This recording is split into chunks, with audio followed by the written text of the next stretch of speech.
If you could steal different parts of different authors, who would you choose and why? What would be your fictional ultimate author? T.S. Eliot says, immature poets imitate, mature poets steal. So with that in mind, here are the authors we would steal from. We're going to break down different authors' stats into 4 Ps: people, plot, place, and prose. Obviously, there are a lot more skills other than this to an author, but these will kind of give you general ideas. The first one we'll jump into is people, and then my pick for this author is Joe Abercrombie. Joe Abercrombie is a master of character, and he loves his books to be more character-focused than plot-focused.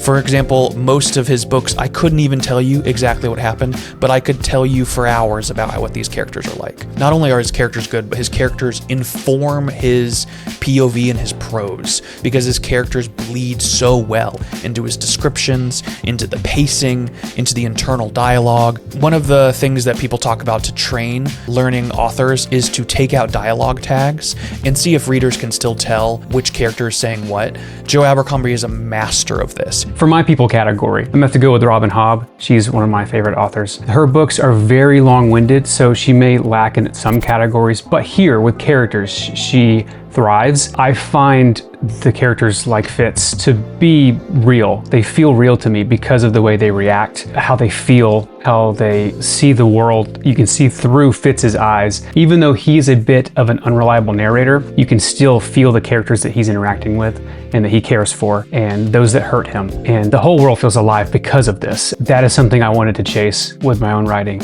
And so I have to give Hobb credit for whatever I'm able to come up with. It's because she sort of inspired this complex, well of emotion type character that I love. The second skill that we're going to be talking about is plot, and my author for this is Sarah Pinborough.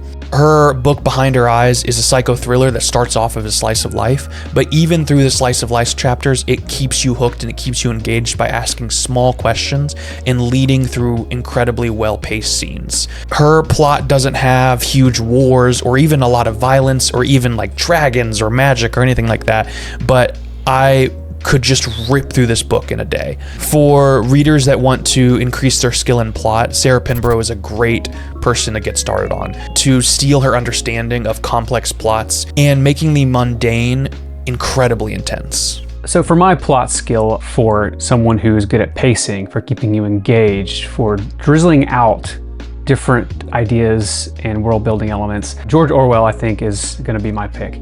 This is a very hard thing to pull off, I think, just in general, when you're talking about plots and pacing and when you reveal things, how often you do it, how big should the reveal be. Orwell is so good at this. I've mentioned 1984 before multiple times in other videos, but I go back to that book because I think it is a masterpiece. The way that it goes through the story, the way that it unveils things, it's good character work, it's good world building, and you just are constantly engaged. That's one of the books, like Jesse mentioned, I could just run through that book in 1 or 2 sittings because I just love how engaging it is and all the questions it asks and the world that I find myself in. So I have to give it to Orwell for plot.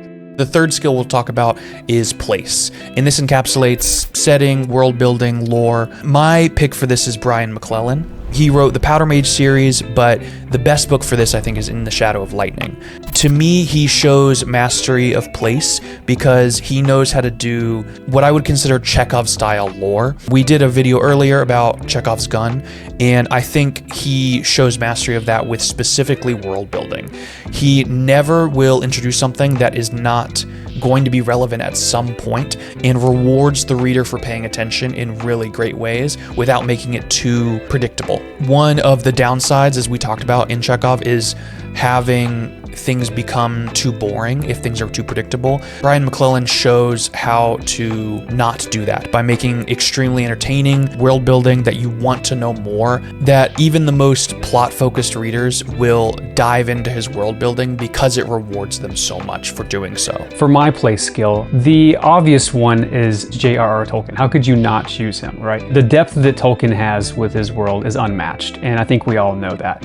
So if I want to pick a different one, I think I would go with Patrick Rothfuss in the Kingkiller Chronicles. I chose him because I really love the depth that he has, but also the readability that his story has. It has captivated so many people because it actually has really good rereadability. You can engage with it on different levels. You can read it at face value and really enjoy the characters and the plot. It's very interesting. But if you look at it at a different level, if it goes a little deeper, you see that there's a world just teeming underneath the story that the main character Kavoth's telling. It's wildly interesting when it comes to the magic system or the way that the money system works. So you can see the world basically unravel and unfold through his eyes as he grows up. That has been so engaging for me. I think that it's got a wealth of lore underneath its surface.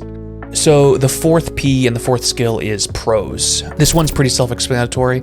Anyone that knows me well is not going to be surprised by this, but I am basically allergic to flowery prose. So my choice for this is going to be R.F. Kuang. She's a writer that uses Orwellian prose or clear prose. She uses very slim metaphors, very slim imagery, which is part of what I think her strength is.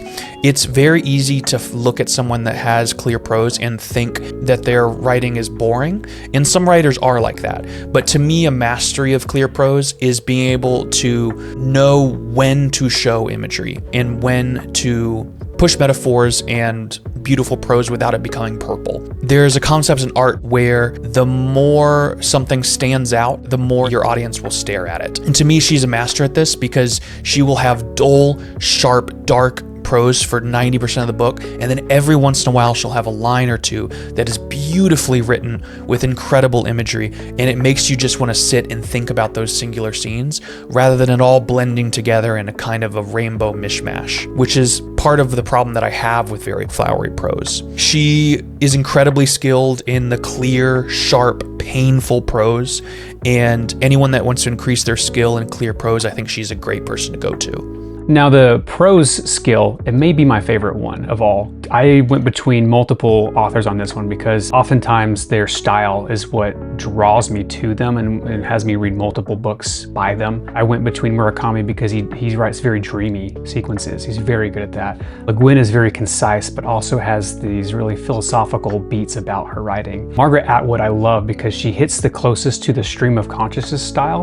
That is something that Virginia Woolf actually made very famous, that others have tried to imitate, and it's actually very hard to do. But I think my favorite out of these is actually Susanna Clarke. She wrote Piranesi. That's the book I think that has struck me the most when it comes to prose and the style of an author. It is very engrossing. It is very mysterious. She really nails it when it comes to, as soon as I start this book, I feel otherworldly.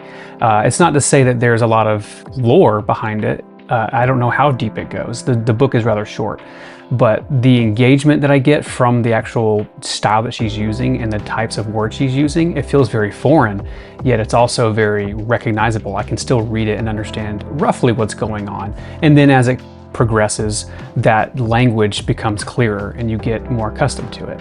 And that is something that has drawn me to her style and to Piranesi in general. Wonderful book, highly recommend it if you want to be swept away in this mystery, but also feel like you know what's going on. It's a nice mix. So those are our picks for authors to increase different skills for yourself as a writer. And two quotes kind of wrap this up for me. One is by Theodore Geisel, otherwise known as Dr. Seuss. The more you read, the more things you will know. And the more that you learn, the more places you'll go. And the second is Ursula K. Le Guin that says, writing is a craft you learn over a lifetime. As writers, I don't think we're ever going to be the best at what we do. We're always going to be learning. Even these authors have things that they can learn. So continue to read, continue to practice your craft.